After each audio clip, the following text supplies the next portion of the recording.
হাতা সেলাই করার পরে যদি আপনি তালপাট কাটিং করেন তাহলে আপনার অবশ্যই অনেক সুন্দর ফিনিশিং আসবে, তালপাটটা আপনার অনেক সুন্দর হবে। তো লক্ষ্য করেন দুইটা হাতা এরকম মুখোমুখি বিছিয়ে নেবেন। মুখোমুখি বিছানোর পরে 15 ইঞ্চি পরিমাণে এই সিস্টেমে কাটিং করে ফেলাই দিতে হবে। শুধু সামনের দিকে কাটিং করে ফেলাই দিবেন।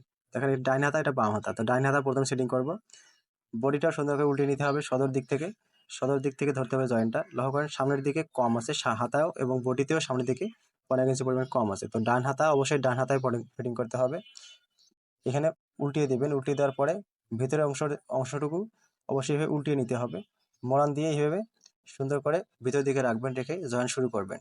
জয়েন শুরু করার পরে বডির যে চিহ্নটা আছে পুরের জয়েন থেকে হাতার চিহ্ন পর্যন্ত সুন্দর করে মিল করে ধরে আপনাকে জয়েনটা ধরতে হবে। অবশ্যই চিহ্ন আপনার অবশ্যই মিল করতে হবে। পুটের সেলাই এবং হাতার যে চিহ্নটা আছে অবশ্যই মিল করে ধরে 2টা করে সেলাই দিয়ে নিতে হবে। অবশ্যই হাতার মহড়াতে আপনাকে 2টা সেলাই দিয়ে নিতে হবে, ডাবল করে সেলাই দিয়ে নেবেন। তো একই সিস্টেমে 2টা হাতে আপনাকে এই সিস্টেমে জয়েন করতে হবে। লক্ষ্য করেন কত সুন্দর ফিনিশিং হয়েছে হাতাটা, কোনো কুচিও খায় নাই, কোনো ঘোষ খায় নাই। লক্ষ্য করেন সুন্দর করে ফিটিং হয়েছে হাতা।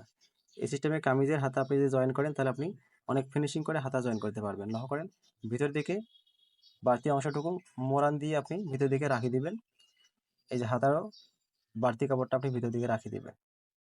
রেখে দেওয়ার পরে লক্ষ্য করেন